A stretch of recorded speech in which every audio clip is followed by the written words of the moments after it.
তিনটি পদে উপজেলা পরিষদের চেয়ারম্যান, উপজেলা পরিষদের পুরুষ ভাইস চেয়ারম্যান এবং মহিলা ভাইস চেয়ারম্যান, তিনটি পদে আমাদের 11 জন প্রার্থী ছিলেন।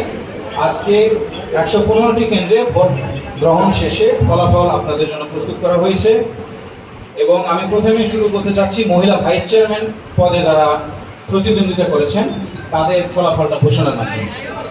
আমাদের 2 জন প্রার্থী ছিলেন। আমাদের প্রথম ছিলেন জনাব বেগম ফাতেমা খাতুন, স্বতন্ত্র, ফুটবল। তিনি প্রাপ্ত ভোট পেয়েছেন 53,051টি। রিনা পারভিন তিনি প্রজাপতি প্রতীকে পেয়েছেন 48,894। এজন্য বেসরকারিভাবে আপনাদেরকে আমরা উল্লাস করতে নিষেধ করেছি। বেসরকারিভাবে তিনি জনাব ফাতেমা খাতুন ফুটবল প্রতীকে জয়যুক্ত হয়েছেন। বেসরকারি ফলাফল।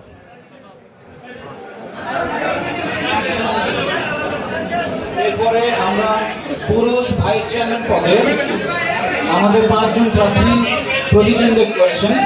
5 জন প্রার্থীর একটু প্লিজ শান্ত থাকবেন আপনারা। জনাব মোহাম্মদ আখতারুজ্জামান তিনি টিউবওয়েল প্রতীকে ভোট পেয়েছেন 26,539টি। জনাব মোহাম্মদ আব্দুল্লাহ সরকার চশমা প্রতীকে তিনি ভোট পেয়েছেন সর্বমোট ভোট 29,445টি।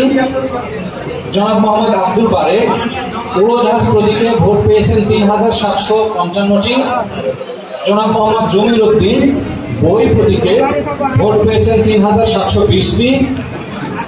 জনাব মোহাম্মদ মাহমুদুল হাসান দীপু তালা প্রতীকে ভোট পেয়েছেন 38,700।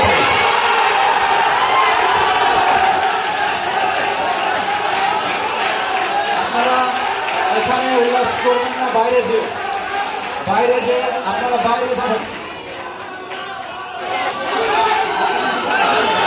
আপনারা বাইরে যাবেন প্লিজ।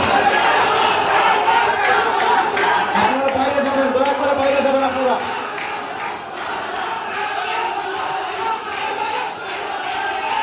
এরপরে আমরা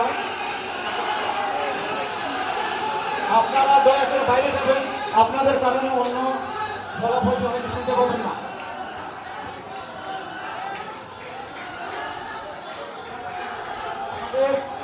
উপজেলা পরিষদের চেয়ারম্যান পদে 3 জন প্রতিদ্বন্দ্বিতা করেছেন। জনাব SAM সিদ্দিকী তিনি প্রতিদ্বন্দ্বিতা করেছেন আনারস প্রতীকে, তিনি ভোট পেয়েছেন 52,910টি। জনাব মোহাম্মদ আনোয়ার হোসেন মোল্লা তিনি মোটরসাইকেলে প্রতিদ্বন্দ্বিতা করেছেন, তিনি ভোট পেয়েছেন 45,685। জনাব মোহাম্মদ হাসপাতালি তিনি প্রতিদ্বন্দ্বিতা করেছেন গণতন্ত্র প্রতীকে,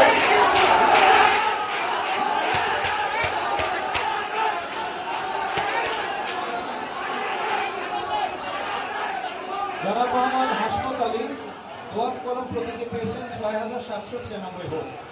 বেসরকারিভাবে জনাব SAM সিদ্দিকী আনারস প্রতীকে জয়লাভ করেছেন।